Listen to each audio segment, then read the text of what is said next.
सतगुरु कबीर साहब के चरणों में बारंबार प्रणाम करते हुए आज हम आपको सतगुरु कबीर साहब के द्वारा बताई हुई वाणियों के माध्यम से मांसाहार के ऊपर बताएंगे कि मांस खाने वाले व्यक्ति की क्या दशा होती है। जो खाना पशुओं का होता है, जीव जंतुओं का होता है, वो खाना आज का इंसान खाता है।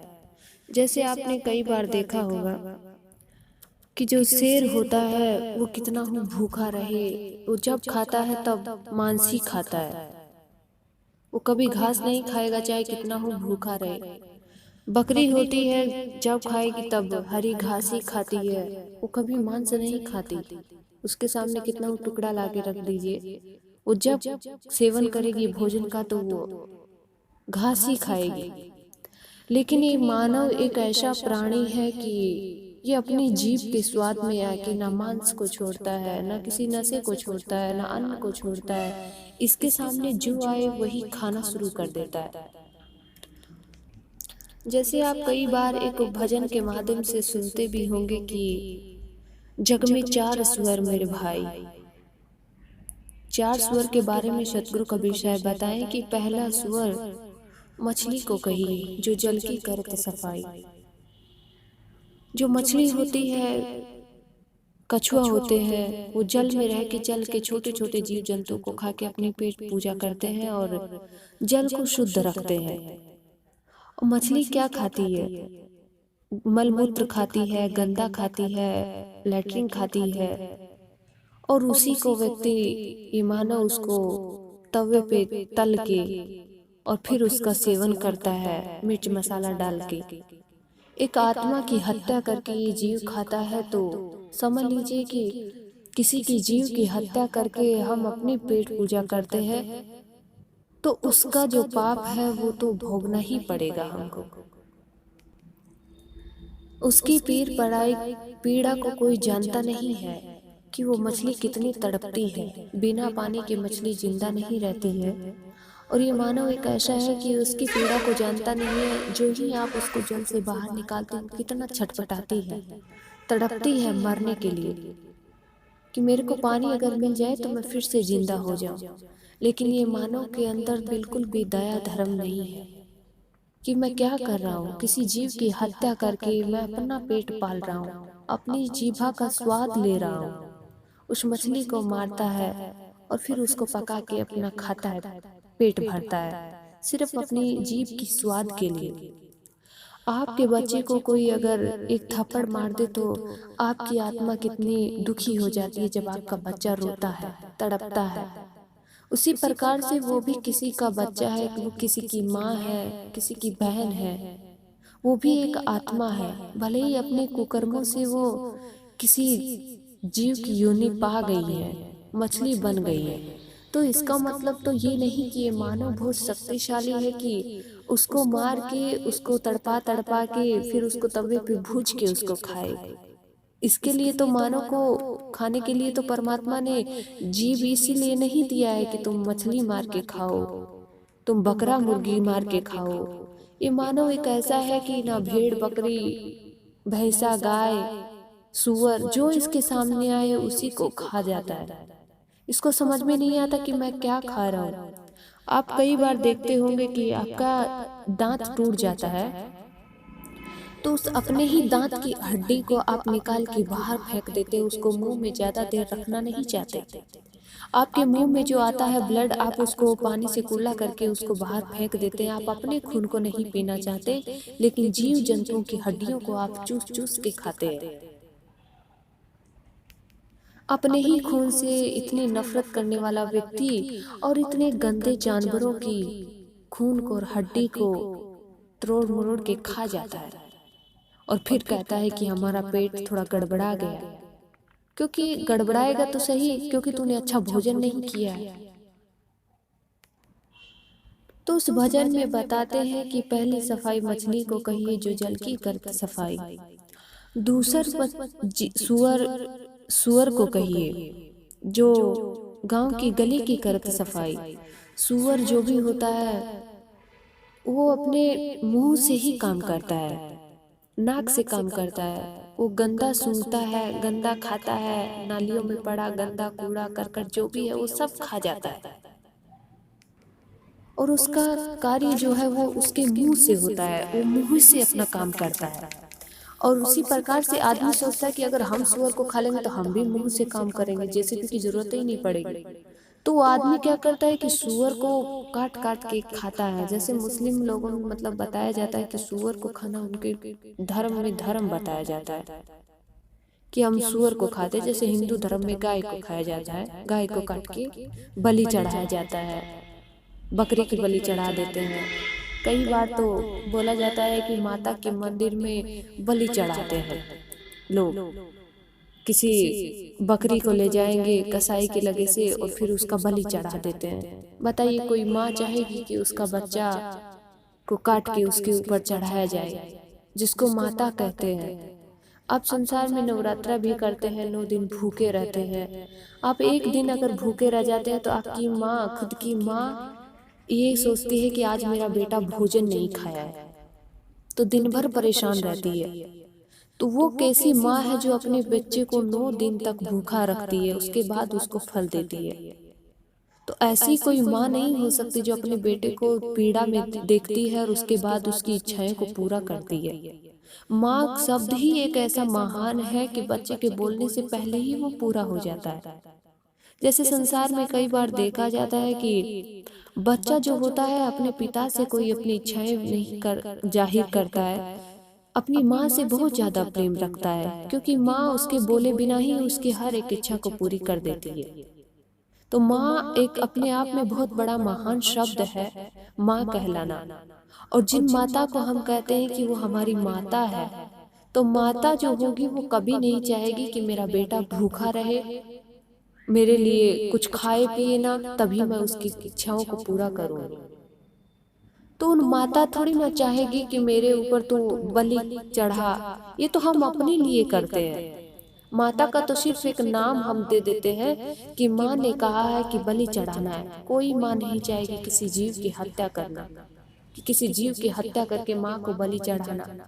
बताइए वो बेजुबान बच्चा जो बकरी का बच्चा होता है वो बोल के कह नहीं सकता। अगर आपकी गर्दन पे अगर छुरी चलाया जाए तो आप कितना चिल्लाते हैं। आपको छोटा सा कांटा चुभ जाता है तो आप रात दिन चिल्लाते रहते हैं, जब तक वो निकल नहीं जाता, उसकी पीड़ा शांत नहीं हो जाती, तब तक आप चिल्लाते हैं। लेकिन उस बच्चे को जिंदा जी जब काटा जाता है तो वो कितना रोता होगा, कितना तड़पता होगा। तो हमको ये विचार करना है कि हम किसी की आत्मा को अपनी जीभ के स्वाद के लिए क्यों किसी आत्मा की बलि चढ़ाएं। परमात्मा ने हमको खाने पीने के लिए बहुत कुछ दिया है। जैसे एक भजन में कहा जाता है कि मैंने खाने को अन्न दूध पैदा किया, मेवा मिष्टान भी मैंने पैदा किया, फिर ये निर्दयी जीव के स्वाद में मांस मदिरा ही खाए तो मैं क्या करूं। मैंने मानस जन्म तुझको हीरा दिया, अब तू वृथा गंवाए तो मैं क्या करूं। हे प्राणी, मैंने तो खाने के लिए अन्न दूध सब कुछ पैदा किया है, मेवा मिष्टान भी मैंने पैदा किया है। फिर अपनी इस निर्दयी जीभ के स्वाद में तू अगर मांस मदिरा का ही सेवन करना चाह रहा है तो मैं क्या कर सकता हूँ उसमें। मैंने तो तुम्हारी इच्छा के लिए सब कुछ पैदा किया है।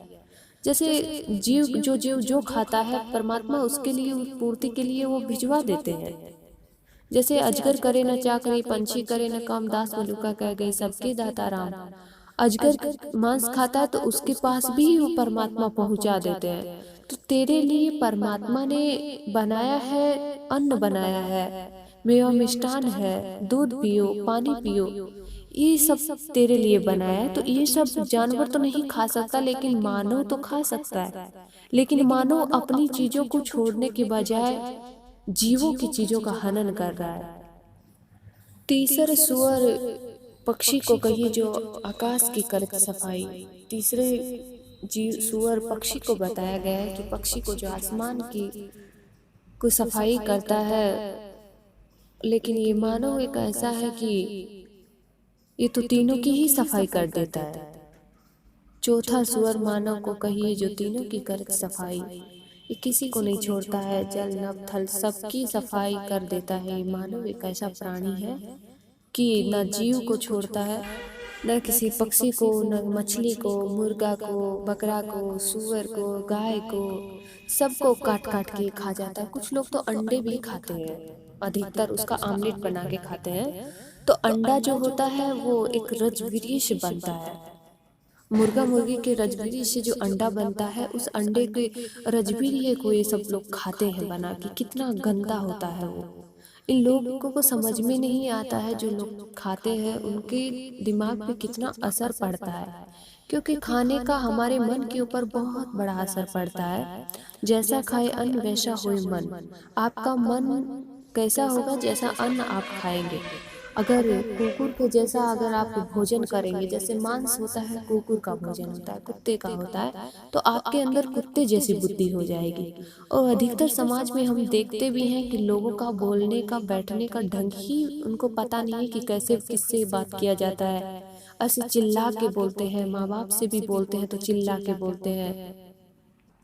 कोई अतिथि आ गया तो उसका स्वागत कैसे करते हैं, जैसे कोई नया व्यक्ति आ जाता है तो कुकुर कैसे भौंकता है। उसी प्रकार से जब हमारे घर में पहले नए अतिथि मेहमान आते थे तो उसका आदर सत्कार किया जाता था। लेकिन आजकल वो आदर सत्कार खत्म हो गया, क्योंकि व्यक्ति का जो खान पीन का जो ढंग है वो सब चेंज हो गया है। क्योंकि इसकी बुद्धि जो है वो राक्षसी बुद्धि हो गई है। एक बार पार्वती पूछती है शिव जी से कि राक्षस किसको कहते हैं। तो शिव जी कहते हैं, खाई कबाब शराब सरोजा, निश दिन पर नारिन का खोजा। माँ नहीं मात पिता नहीं देवा, साधुन से करवा वही सेवा।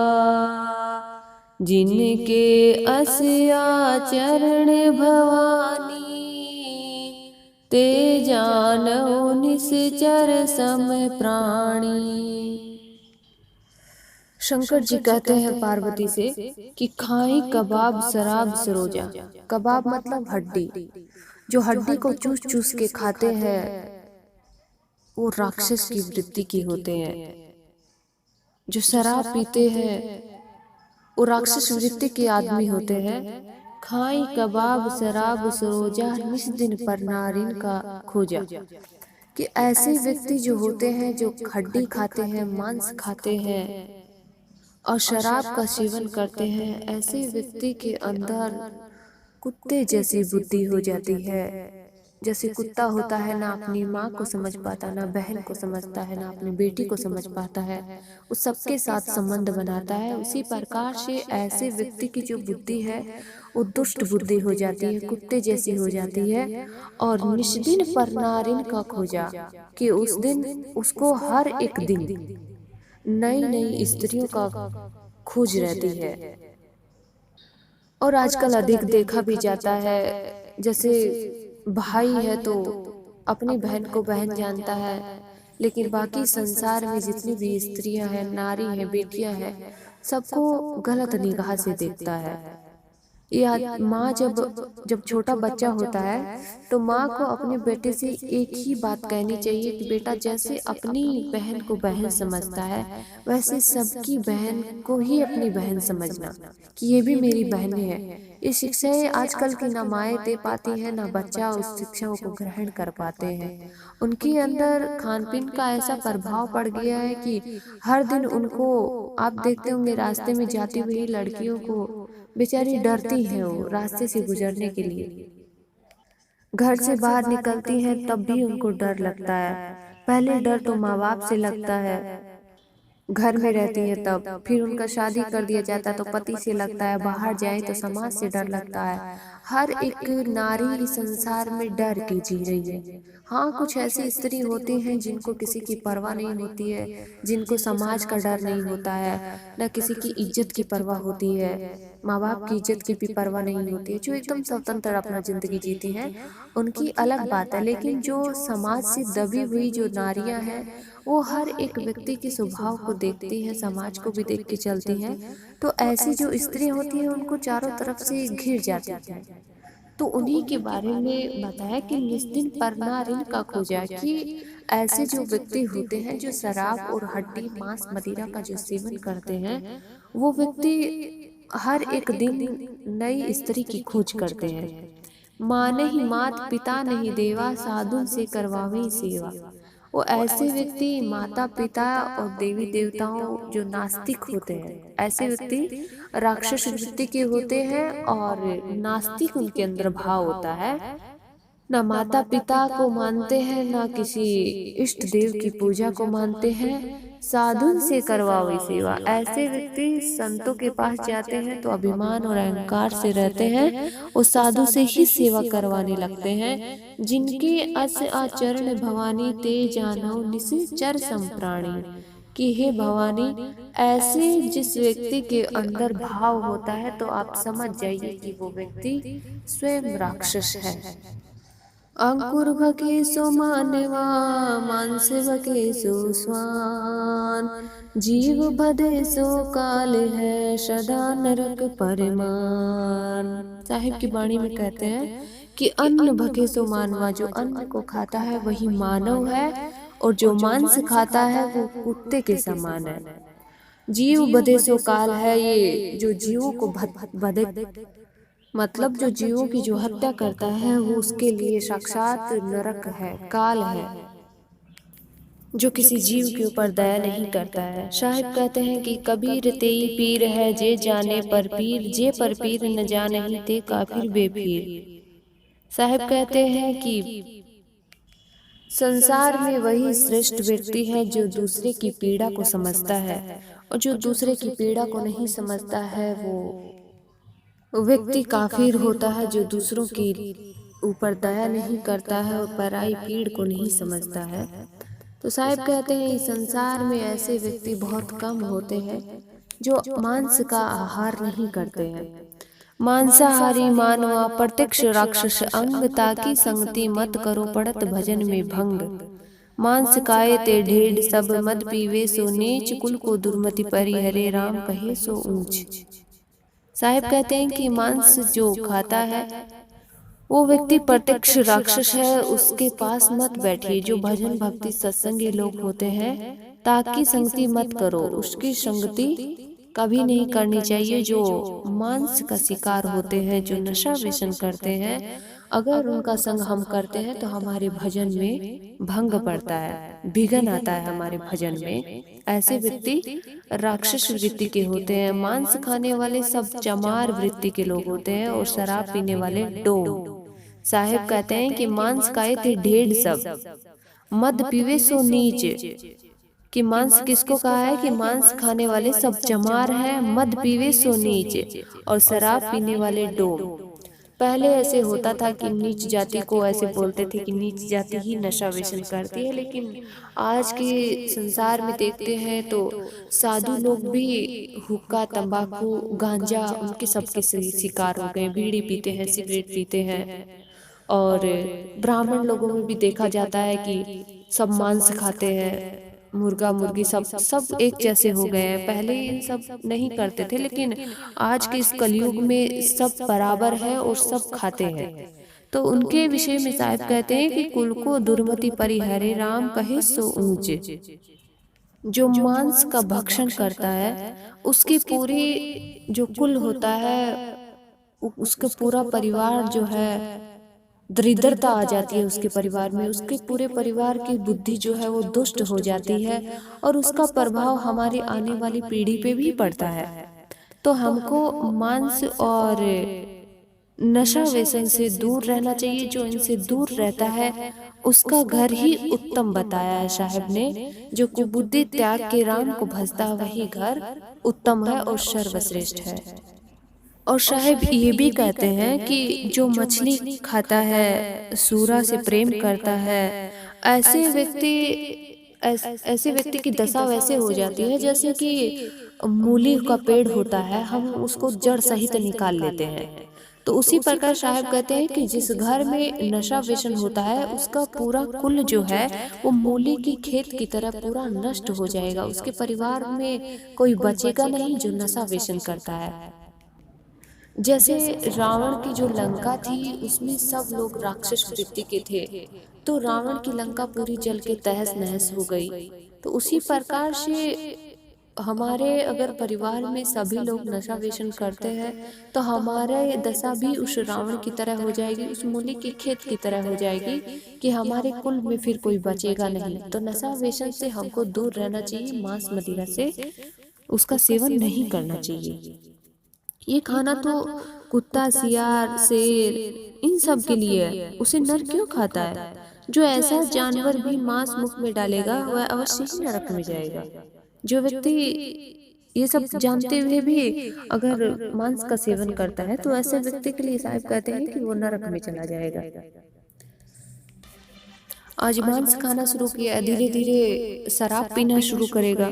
जो मद का पान करता है वो फिर धीरे धीरे धन लेकर फिर वेश्या के यहाँ जाएगा, फिर जुआ खेलता है, फिर चोरी करता है, अंत में उसका सब कुछ नष्ट हो जाता है। तो उसी के लिए साहब कहते हैं कि नशा अगर एक चीज का हमको लग जाती है तो उसके बाद हम नशा छोड़ नहीं पाते हैं। जैसे कई लोगों की शिकायत आती है कि हम बीड़ी का नशा छोड़ नहीं पाते हैं, तंबाकू पीते हैं तो छोड़ नहीं पाते हैं।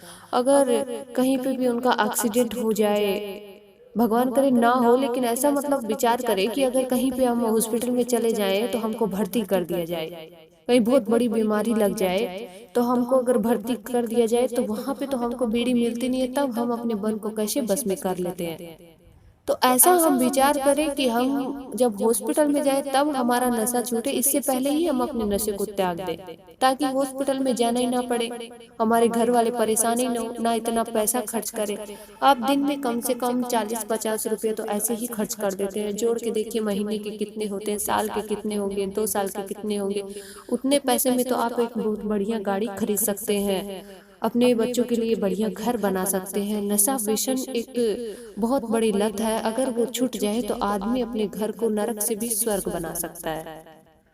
तिल भर मछली खाए के कोटि गऊ दे दान, काशी करवट ले मरे तो भी नरक निधान। बकरी पाती खात है ताकि काड़ी खाल, जो बकरी को खात है तिनका कौन हवाल। साहेब कहते हैं कि जो तिल भर मछली खाकर पश्चाताप करता है और गोदान करता है और काशी करवट में जाकर क्यों न मरे, पर आखिर में उसको नरक ही मिलेगा। अगर मछली भी खा रहा है उसके बाद उसका पश्चाताप भी कर रहा है और गऊ को दान भी कर रहा है, ऐसे व्यक्ति के लिए साहिब कह रहे हैं कि जो करेगा इस संसार में वो भरेगा।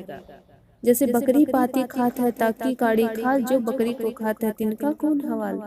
साहिब कह रहे हैं कि बकरी हमेशा पत्ती खाती है लेकिन फिर भी उसकी खाल को उधेड़ा जाता है, और खाल को उधेड़ा जाता है तो उसके लिए साहिब कह रहे हैं कि जो बकरी को खाता है उसकी क्या हालत होगी।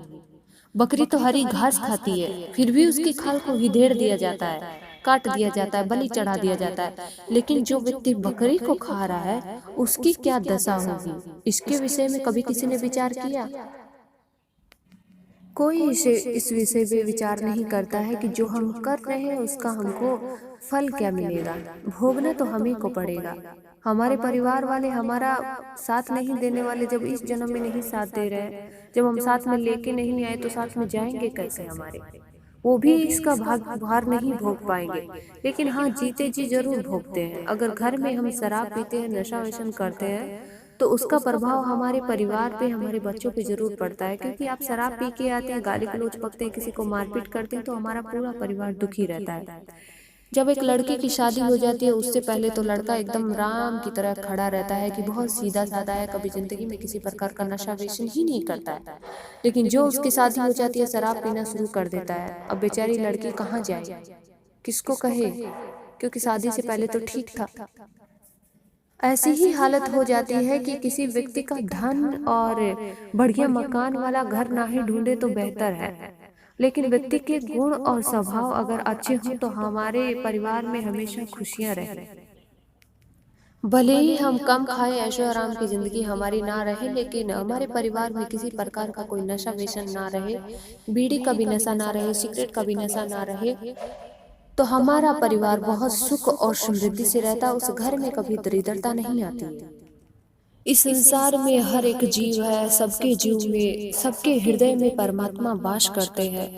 आप कहते हैं कि जैसे हिंदू कहते हैं कि कण कण में राम बसा हुआ है, और मुस्लिम कहते हैं कि जर्रे जर्रे में खुदा है। तो कण कण में जब राम बसा हुआ तो क्या गाय में राम नहीं है, मुर्गा में राम नहीं है, मछली में राम नहीं है, बकरी में राम नहीं है? सब में राम है। तो फिर हम उसी राम को काटते हैं और उसी राम को हम खाते हैं, तो राम का भजन हम कहाँ करते हैं?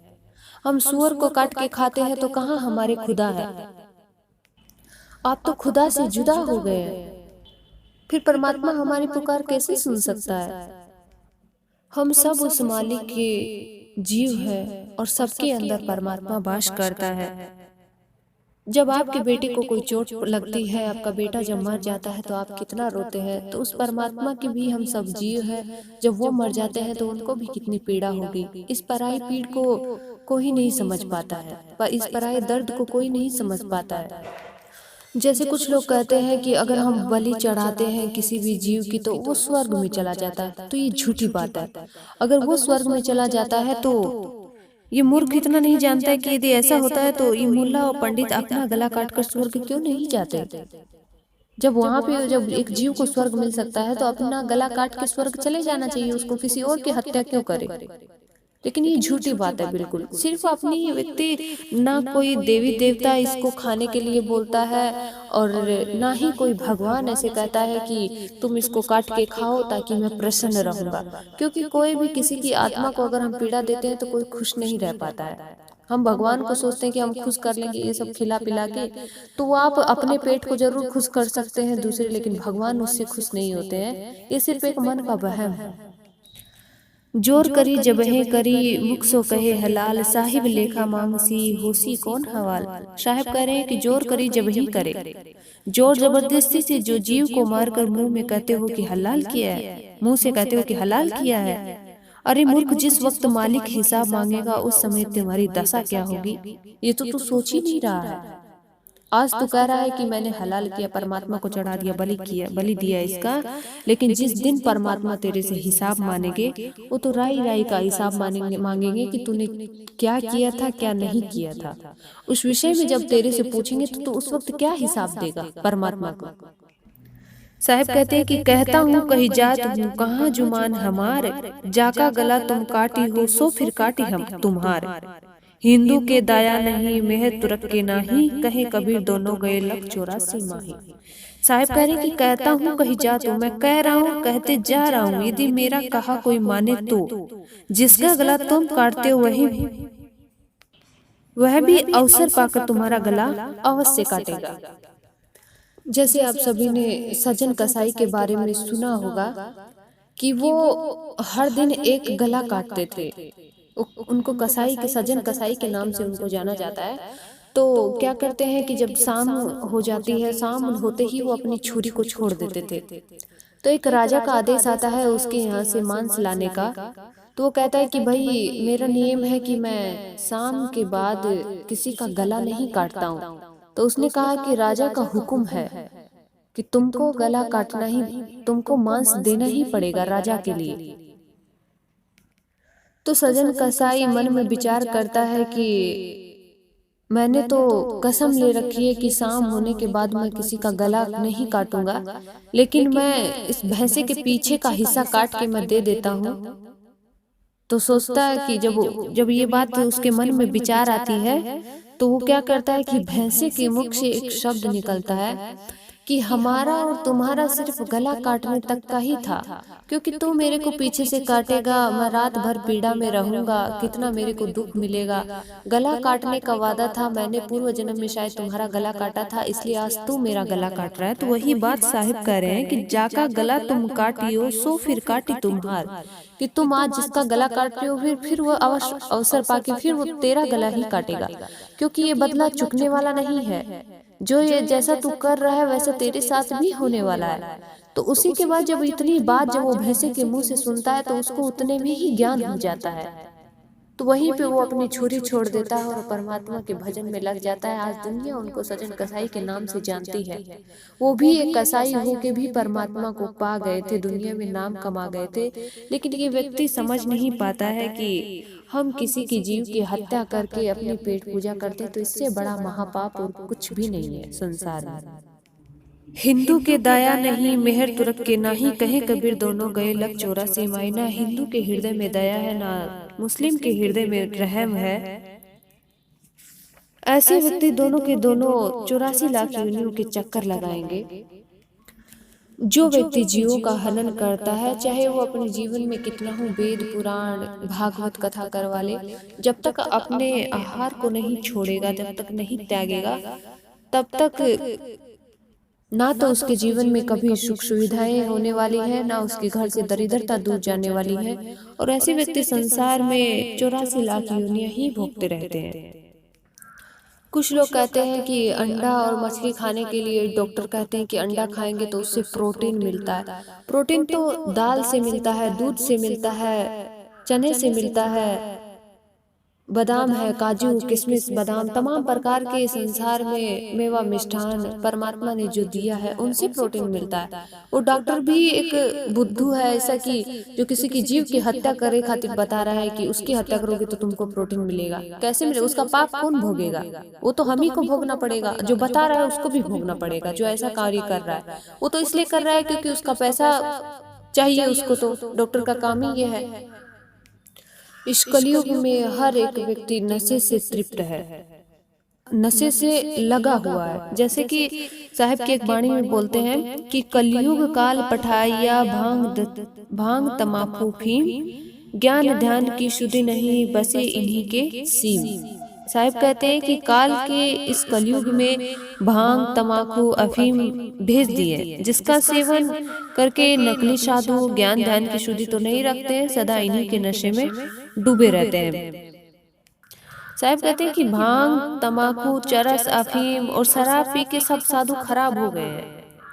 अब इनका बंदगी कौन करे? कौन जाए इनके पास ज्ञान सुनने के लिए?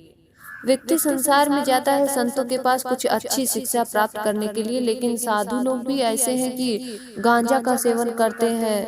आप कभी देखते होंगे कि अगर आपके मुंह में अगर कोई थूक दे, किसी का जूठा पानी आप पीना नहीं चाहते हैं, लेकिन एक चिलम जो होती है वो न जाने कितने लोगों की छुई रहती है मुंह से, आप उसी को मुंह में लगा लेते हैं और उस वक्त आपको घिन नहीं आती है, लेकिन किसी का जूठा पानी पीने में आपको बहुत तकलीफ होती है।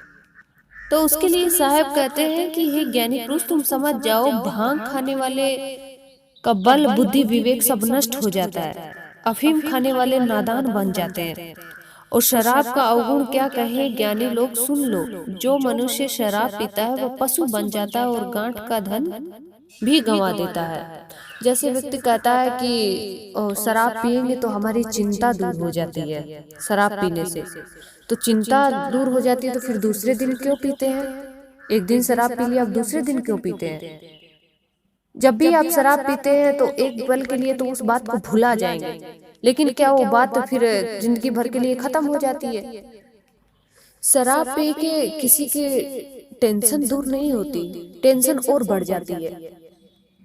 किसी शायर ने बहुत अच्छी बात कही है कि जितने लोग नहीं डूबे हैं नदी और तालाब के पानी में, कि जितने लोग नहीं डूबे हैं तालाब और नदी के पानी में, उतने लोग डूब के मर गए हैं बंद बोतल के पानी में।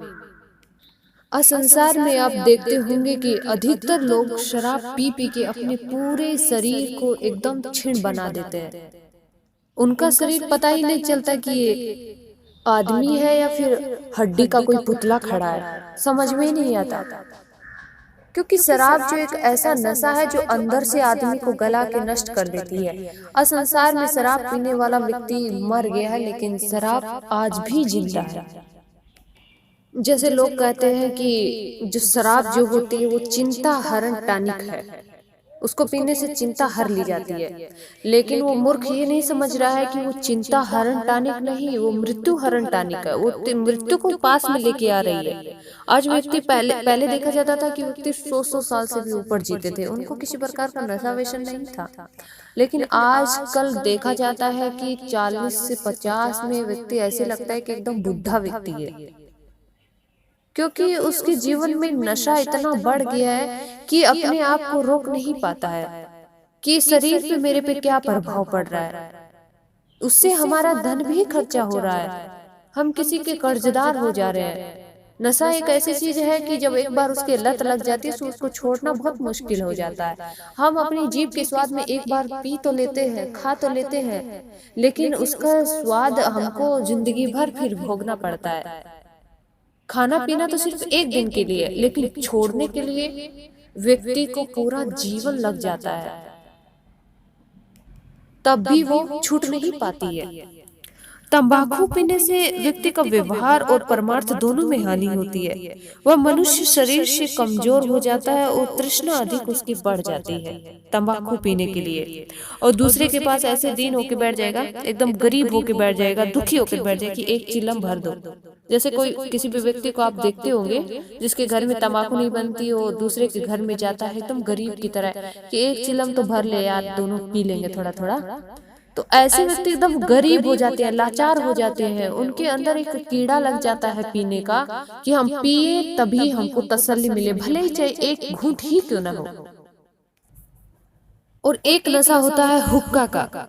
हुक्का का जो पानी है वो शरीर का नाश कर देता है, और धुआं जो फेफड़ों में जाकर उसके फेफड़ों को अंदर से गला देता है।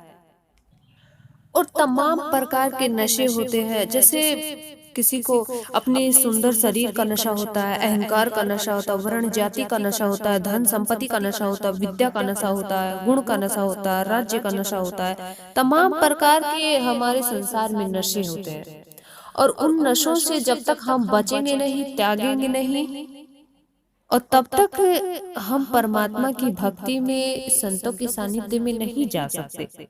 नशा करने वाला कभी नशे से तृप्त नहीं होता है, और ऐसा विचार कर इस नशे को त्यागना ही हमारे लिए भला है।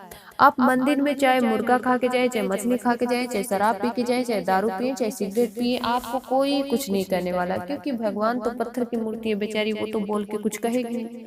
लेकिन संतों और गुरुजनों के पास हम जाते हैं तो हमको वो हमेशा नशा व्यसन करने के लिए हमेशा मना करते हैं। इसीलिए अधिकतर लोग जो होते हैं वो निगरा होते हैं, वो गुरु नहीं बनाना चाहते अपने जीवन में, क्योंकि गुरु बनाएंगे तो हमको नशे से दूर रहना पड़ेगा, नशे वाले व्यक्ति से दूर रहना पड़ेगा। तो इसलिए वो उनको अपने भविष्य से ज्यादा नशा बहुत ज्यादा प्रिय हो गया है कि नशा हमको नरक में जाना भले ही हमारे लिए स्वीकार है, लेकिन हम अपने नशे को नहीं त्यागना चाहते। और परमात्मा और गुरु का सानिध्य तो वही व्यक्ति पाते हैं जो भांग, तमाकू, धतूरा, परनिंदा, पराई स्त्री, शराब को और मांसाहार का सबका त्याग कर देता है। वही ईश्वर के दर्शन भी पाता है, और गुरु का सानिध्य भी पाता है, और संतों का सत्संग भी पाता है, और अच्छे लोगों की संगति भी उस व्यक्ति को मिलती है जो इन नशों से बच के अपने जीवन को सार्थक बनाना चाहता है।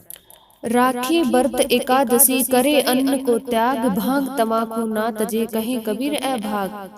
जैसे हमारे हिंदू धर्म में एकादशी का व्रत भोगा जाता है, उस दिन कोई अन्न नहीं खाता है।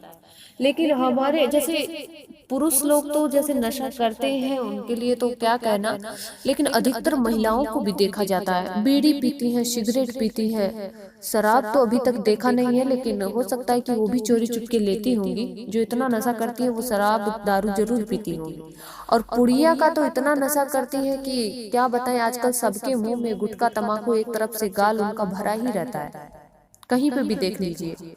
तो उनसे उनके दांत जो होते हैं वो खराब हो जाते हैं, मुंह उनका खुल नहीं पाता है, थोड़ा सा तीता खा नहीं सकते क्योंकि पूरा मुंह में जो है छाले पड़ जाते हैं खाते खाते उनके मुंह में।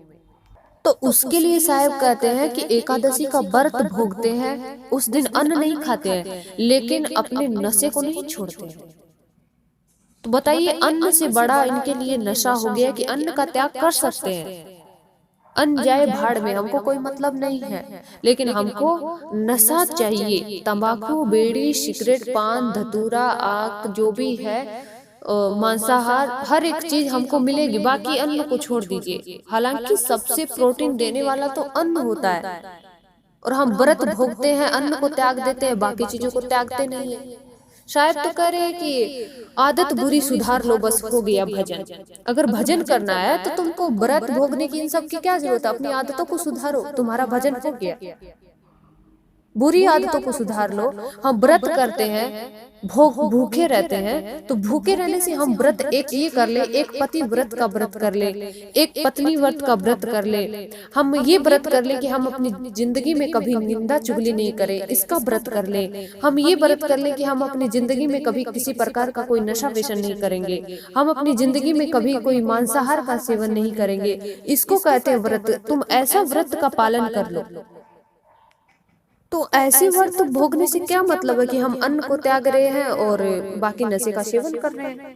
तो उसके लिए परमात्मा भी खुश नहीं होने वाले, ना उसका कोई फल हमको मिलने वाला है। मुख में थूकन दे नहीं मुहर कोई जन देही, कहे कबीर या चिलम को झूठ जगत मुख लेही। शायद करें कि हुक्केबाज को यदि कोई मुहर दे दिया जाए, कोई सोना दे दिया जाए और कह दिया जाए कि तुम्हारे मुंह में थूकने दो और तुमको सोने का मोहर दे दिया जाएगा, तो व्यक्ति सोने को इनकार कर देगा। लेकिन पूरा संसार जूठी चिलम को मुख में लगाकर पीते हैं, लेकिन सोना त्याग देंगे, किसी के मुंह में थूका हुआ थूकन नहीं ले सकते। और जो चिलम होती है उसका थूकन, उसका जूठन पूरी जगत की दुनिया एक दूसरे पीती रहती है, उस वक्त उनको घिन नहीं आती है। आन अमल सब त्याग के राम अमल जब खाए, जन कबीर भाजे भरम और न कछु सुहाए। साहब कह रहे हैं कि और सब नशे को त्याग कर जब राम नाम के नशे का सेवन करोगे तब मन के सब भ्रम भाग जाएंगे, फिर और कुछ अच्छा नहीं लगेगा। तुमको नशा ही करना है तो तुम सत्संग का नशा करो। इस शराब के नशे से क्या फायदा है? तुम्हारे शरीर पे नुकसान हो रहा है, दिन प्रतिदिन क्षीण होता जा रहा है, तुम्हारी बल बुद्धि सब नष्ट होती जा रही है, कमजोर होते जा रहे हो शरीर से। उससे तुम्हारे बच्चे पे भी बहुत बड़ा प्रभाव पड़ता, वो भी तुमको देख के सीख रहा है। तुम शराब पी के आते हो, गाली गलौज दुनिया करते हो, घर में मारा पीटी करते हो, कभी बच्चों को मारते हो, उठा के पटकते हो, थाली पटकते हो, सब कुछ तुम्हारे एक शराब पीने की वजह से घर में इतना सब डिस्टर्ब हो जाते हो, तुम्हारी एक शराब पीने की वजह से। अगर तुम अगर नशा सत्संग का अगर लेके जाओ अपने घर में, तो तुम्हारा घर कितना खुशियों से रहे, तुम्हारे घर में कितनी सुख सुविधाएं हो जाए, तुम्हारा घर एकदम स्वर्ग बन जाए, तुम्हारे घर से दरिद्रता दूर भाग जाए। तो उसके लिए साहब कहते हैं कि तुमको नशा ही करना है तो तुम सत्संग का नशा करो, भजन का नशा करो, अपनी बुरी आदतों को त्याग कर अच्छी आदतों को अपने अंदर उतारो, अवगुणों को छोड़ के गुणों को ग्रहण करो, संतों का सानिध्य करो, उनका सत्संग सुनो।